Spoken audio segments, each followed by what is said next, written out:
A ver, imaginemos por un momento un pueblo pequeño. Un día gris, lloviendo a cántaros, las calles están desiertas, la economía local lleva meses totalmente estancada y prácticamente todo el mundo sobrevive a base de fiar y de ir acumulando créditos. O sea, un escenario bastante deprimente, casi como el inicio de una película de suspense. Tal cual, tiene todo ese aire.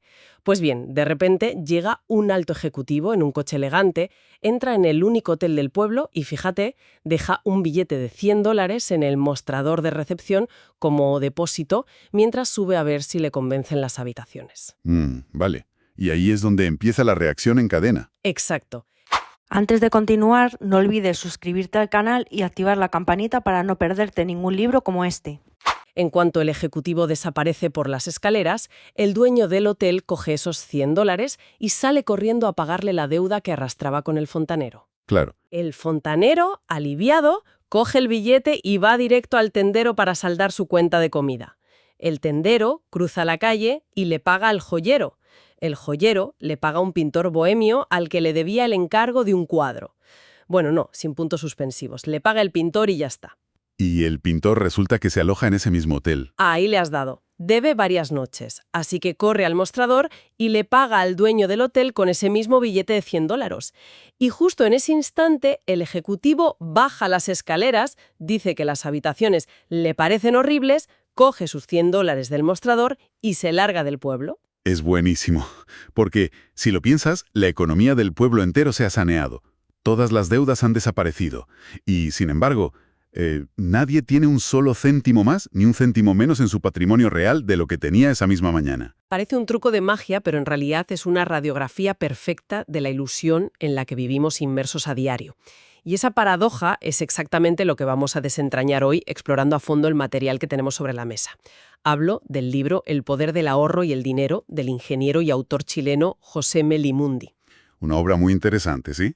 Y la misión de este análisis no es repasar los típicos consejos financieros básicos que ya todo el mundo conoce. Queremos diseccionar los mecanismos psicológicos, históricos y puramente matemáticos que operan detrás del dinero. Porque esa historia del hotel ilustra a la perfección una de las premisas más potentes del texto. Que el dinero actual es una abstracción, es pura energía potencial. Exactamente. Mundiales corresponde a un intercambio real de bienes o servicios físicos. Madre mía, solo el 10%. Sí. El otro 90% es puro flujo electrónico. Son, anotaciones en bases de datos bancarias, apalancamientos, derivados financieros y, por supuesto, todo el ecosistema de las criptomonedas. Ya. Hemos llegado a un punto donde el dinero se ha desvinculado por completo de la materia. Como bien cita el autor, es una ninguna cosa, que tiene la capacidad de transformarse en cualquier cosa.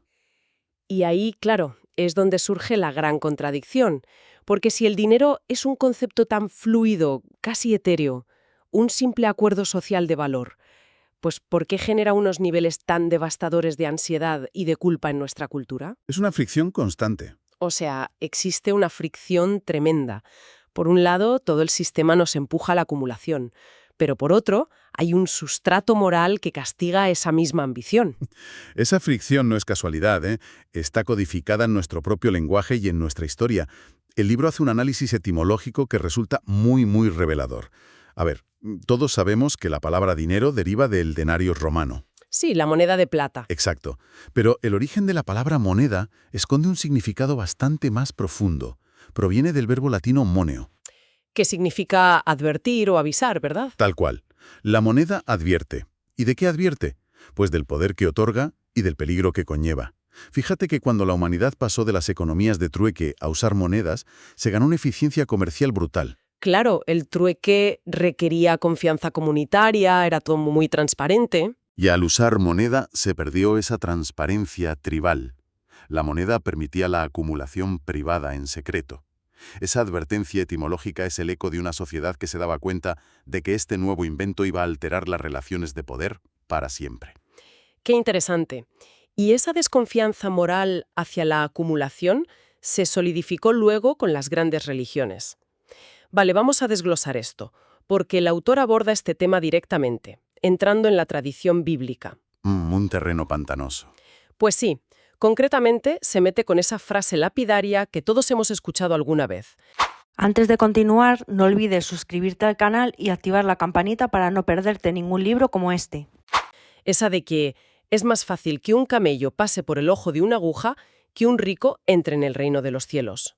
Sí, todo un clásico. Tradicionalmente, esto se ha esgrimido como la condena definitiva a la creación de riqueza, como si el simple hecho de tener capital te corrompiera automáticamente. Lo fascinante aquí es cómo la falta de contexto histórico distorsiona por completo los mensajes. El texto recoge una interpretación literal y topográfica de la Jerusalén de aquella época. Resulta que las puertas principales de la ciudad se cerraban a cal y canto con la puesta del sol. Por motivos de seguridad, imagino. Por seguridad, claro. Entonces, si una caravana de mercaderes llegaba de noche, no podía usar la entrada principal. Tenían que utilizar unas puertas peatonales laterales que estaban construidas a muy poca altura y eran sumamente estrechas. Ya veo por dónde vas. A esas puertecitas se las conocía popularmente como los ojos de la aguja. Ostras. O sea que el ojo de la aguja no era un instrumento de costura, sino una barrera arquitectónica real en la muralla. Así es. Y para que un camello pudiera cruzar por esa puerta lateral, el mercader estaba obligado a hacer que el animal se arrodillara. Y, lo más importante, tenía que descargarle toda la mercancía que llevaba encima. El camello solo cabía si pasaba despojado de todo peso extra. ¡Wow! Eso cambia por completo la perspectiva. Pasa de ser un dogma punitivo y una condena a la riqueza a ser una lección de pragmatismo puro y duro. Básicamente, no dejes que el equipaje te atasque en la puerta. Exacto. Es una advertencia sobre el apego. Si el patrimonio te vuelve rígido, te hace insensible o te impide maniobrar, entonces te posee a ti y no tú a él. El problema no es el capital. Es la carga emocional y la arrogancia que a veces lo acompañan. Hay que saber arrodillarse y soltar la carga para poder avanzar. Y esta metáfora le sirve al autor para redefinir el propósito fundamental del dinero. El objetivo no puede ser la acumulación infinita por mero estatus. El único propósito lógico del dinero es comprar grados de libertad. Y el libro lo define con una nitidez matemática brutal. La verdadera libertad financiera se resume en dos vectores. Primero, no tener que hacer nunca algo que no se desea hacer simplemente porque se necesita el dinero. Fundamental. Y segundo, no dejar de hacer algo que se anhela por falta de él. Es ver el dinero como un escudo, no como un escaparate. Y bueno, una vez que la lectura despeja esa especie de culpa histórica, el texto da un giro drástico hacia la mecánica pura. Sí, dejamos la filosofía y pasamos a las matemáticas puras, a la calculadora. Exacto. Y hay una anécdota en el libro, situada en los años 80, que ilustra muy bien el abismo que existe entre entender las finanzas en teoría y verlas en la práctica. Te refieres al encuentro con el ejecutivo en la Compañía de Acero del Pacífico, ¿no? Esa misma. El autor cuenta que estaba en una reunión con Roberto de Andraca, que era un alto directivo chileno. De Andraca le dice que le va a enseñar un secreto que la mayoría de los profesionales pasan por alto toda su vida. Saca una de aquellas calculadoras financieras Hewlett-Packard de las antiguas. Las míticas calculadoras. Sí, pues teclea unos pocos datos y le muestra una simulación. ¿Qué ocurre exactamente si se ahorra el equivalente a $300 mensuales de forma ininterrumpida durante 15 años a una tasa de interés constante? Y bueno, las cifras que arrojó la pantalla le parecieron un error del sistema de los siderales que eran. A ver, lo que ocurre en esa pantalla es el choque frontal entre nuestra biología y las matemáticas. Claro, no es magia. No es ningún secreto arcano. Sabemos que es ganar intereses sobre los intereses generados previamente. Pero el problema, y lo que hace que sea tan sumamente difícil de asimilar en la vida real, es que el cerebro humano evolucionó para procesar la realidad de forma lineal. O sea, un paso detrás de otro. Claro, si das 30 pasos lineales, avanzas 30 metros, pero si das 30 pasos exponenciales, la distancia te lleva a la luna. El cerebro simplemente no puede visualizar de forma intuitiva cómo una curva plana de repente se dispara hacia arriba. Y aquí es donde se pone realmente interesante. Por eso los ejemplos reales que aporta el libro en el prólogo resultan tan contraintuitivos. No nos hablan de fundadores de empresas tecnológicas ni de millonarios herederos. Nos hablan, por ejemplo, de Ann Scheiber. Ah, sí. El caso de Scheiber es increíble. Es que era una funcionaria que se jubiló en 1944 con un humilde fondo de $5.000. Llevó una vida frugal, sin lujos, pero aplicó una disciplina férrea: reinvertir sistemáticamente todos los dividendos de sus acciones. Al morir, con 101 años, legó a la Universidad Yeshiva la friolera de $22 millones. Tela, 22 millones con un capital inicial mínimo. Antes de continuar, no olvides suscribirte al canal y activar la campanita para no perderte ningún libro como este. O el caso de Theodore Johnson, un trabajador de la empresa de mensajería UPS que nunca en toda su vida pasó de ganar $14.000 anuales. Dedicó el 20% de su salario a comprar acciones de su propia empresa durante casi 50 años, a un 15% de retorno medio, y acumuló $70 millones. La lección subyacente de estos perfiles no es el rendimiento del mercado en sí, sino el mecanismo del tiempo ininterrumpido. El factor crítico en la ecuación del interés compuesto no es un salario altísimo, ni la tasa de retorno, ni siquiera el capital inicial. Es el exponente. El tiempo. Es el tiempo. El error más común es interrumpir la capitalización innecesariamente. Esta gente no eran genios financieros, Simplemente crearon un horizonte temporal masivo y dejaron que las matemáticas hicieran el trabajo pesado. Vale, pero vamos a detenernos aquí y voy a hacer un poco de abogada del diablo. Porque si la matemática es tan innegablemente poderosa, si solo requiere disciplina y tiempo, ¿por qué los ejemplos de Shaver o Johnson son anomalías y no la norma? Bueno, A ver, la respuesta evidente es la deuda. Y aquí quiero incidir porque el libro propone una estrategia impulsada por la experta Carol Keefe que matemáticamente chirría muchísimo. Si alguien está ahogado en deudas, decirle que ahorre es como pedirle a alguien en una cinta de correr que se ponga a bailar claqué. ¿Cómo se ahorra si hay que pagar tarjetas de crédito? sí, es uno de los puntos más polémicos del libro. Si conectamos esto con el panorama general, la propuesta de Keefe resulta contraintuitiva. Totalmente. Porque imagina que se tiene una deuda en una tarjeta de crédito o un préstamo personal al 22% de interés anual. La lógica matemática aplastante, lo que te diría cualquier asesor financiero, es que cada euro sobrante a fin de mes debe ir a aniquilar esa deuda. Ningún fondo indexado te va a dar un 22% para compensar esa sangría. Exacto. Sin embargo, el texto sugiere pagar solo el mínimo exigido de la deuda, para poder liberar un excedente que vaya directa y obligatoriamente al ahorro. Matemáticamente, hacer eso es perder dinero todos los meses, pagando intereses altísimos.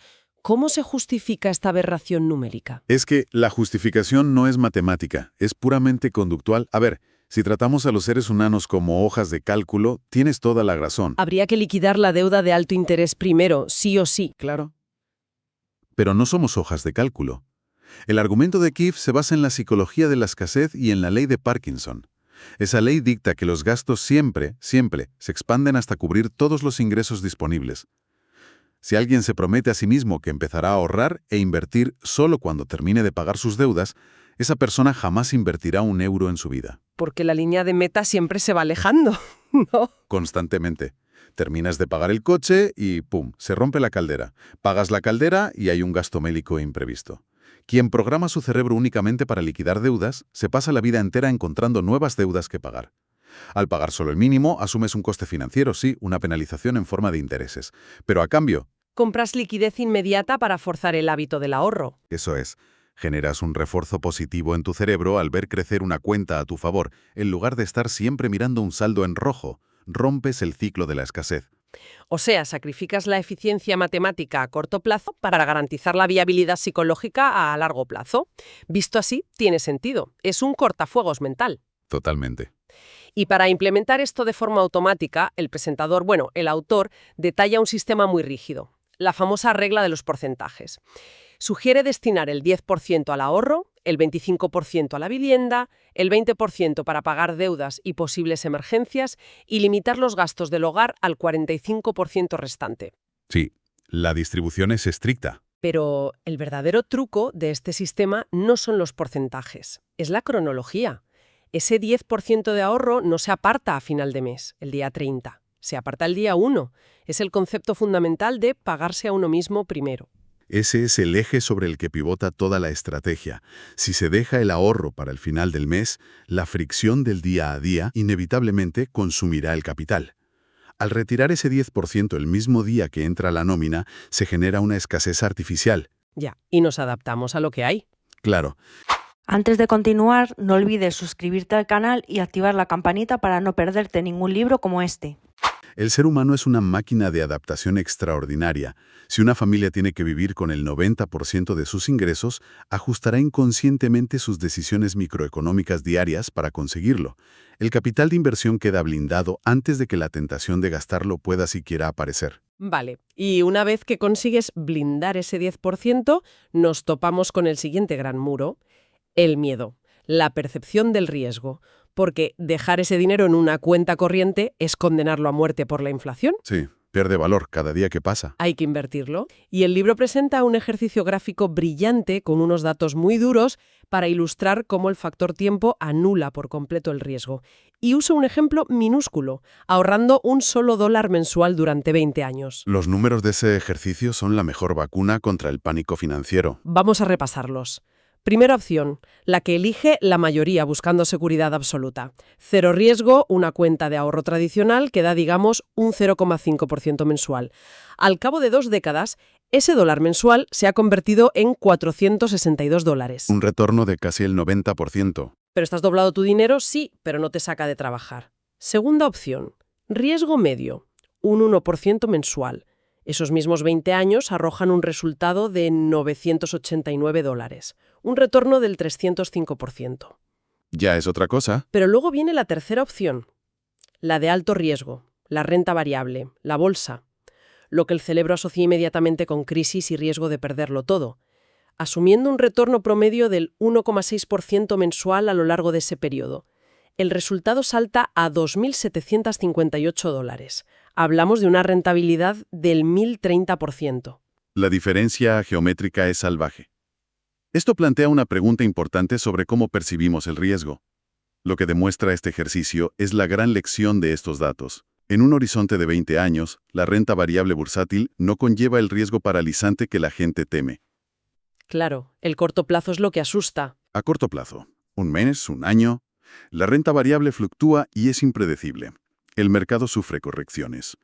Pero si el horizonte es de 20 años, el interés compuesto y el tiempo corrigen las caídas. La volatilidad no es un riesgo real si no estás obligado a vender durante el pánico. Por lo tanto, el mayor riesgo financiero a largo plazo no es exponerse a la bolsa. Es quedarse en el refugio de la liquidez. Exacto. Y dejar que la inflación erosione tu dinero durante décadas. Entonces, ¿qué significa todo esto? Porque el paradigma se invierte por completo, pero hay una trampa mortal en esta estrategia de 20 años. ¿De qué sirve amasar una fortuna? ¿Lograr una rentabilidad del 1000% si te pasas 2 décadas lidiando con el estrés y el cortisol te destroza el cuerpo antes de que puedas gastar un solo euro? No sirve de nada, claro. De nada sirve la independencia financiera si llegas a los 60 años infartado. Y me parece el capítulo más sorprendente, porque después de hablar de inversiones y calculadoras, el autor dedica una sección entera al activo fundamental y olvidado, el cuerpo humano. Es que no se puede separar el capital financiero del capital biológico. El libro argumenta que el cuerpo es el capital más importante, y lo hace desde la ciencia del bienestar. El estrés financiero continuo mantiene al cuerpo humano en un estado de alarma constante. Lo que bloquea la toma de decisiones. Exacto. El cortisol anula la capacidad del cerebro para tomar decisiones racionales a largo plazo. Es biológicamente imposible tener la disciplina para no vender en un pánico del mercado si tu cuerpo está en estado de supervivencia. Y el libro detalla cómo 20 minutos de ejercicio aeróbico vigoroso cambian esta química, ¿verdad? Sí, 20 minutos de esfuerzo cardiovascular liberan endorfinas que son similares a la morfina, bloquean la ansiedad y generan ondas cerebrales alfa. O sea, un estado de relajación activa. Tal cual. Sin este capital físico no hay energía para el esfuerzo suplementario en el trabajo, ni capacidad mental para invertir sabiamente. Si ponemos todo esto en perspectiva, para ir cerrando, A modo de resumen, yo diría que la creación de un capital no es magia, es la combinación de tiempo, el mecanismo del interés compuesto, la capacidad de ignorar la presión social del consumo inmediato. Automatizar el ahorro antes que las deudas. Y, por supuesto, mantener la salud física para poder disfrutar de todo el proceso. Es una hoja de ruta monumental. Y para concluir, me gustaría proponer una reflexión provocativa para quien nos escucha, ampliando un poco este material. A menudo pensamos en el dinero como algo que gastamos para obtener objetos materiales, pero ¿y si empezamos a ver cada billete ahorrado e invertido no como dinero, sino como un trozo literal de nuestro propio tiempo futuro? Antes de continuar, no olvides suscribirte al canal y activar la campanita para no perderte ningún libro como este. Es una forma muy cruda, pero muy real de verlo. Es que cada vez que se cede a la compra impulsiva de algo innecesario, no se está gastando dinero. Se están vendiendo días, semanas o meses de libertad futura a un empleador o a un banco. Estás atando tu propio yo del futuro. Exacto. Así que la pregunta que queda flotando en el aire hoy es ¿cuánto de ese futuro estamos dispuestos a comprarnos a nosotros mismos en el día de hoy? Porque gastar para tapar la inmediatez no genera riqueza. La verdadera riqueza es convertirse en el dueño del hotel, que decide guardar el billete, invertirlo y romper el ciclo para siempre. Ha sido una exploración fascinante de un texto que, desde luego, no deja indiferente. Totalmente. Ha sido un placer desgranar todo esto hoy. Nos escuchamos en el próximo análisis. Antes de continuar, no olvides suscribirte al canal y activar la campanita para no perderte ningún libro como este. Libros que abren puertas, palabras que enseñan más. Dinero y libertad, todo lo vas a lograr.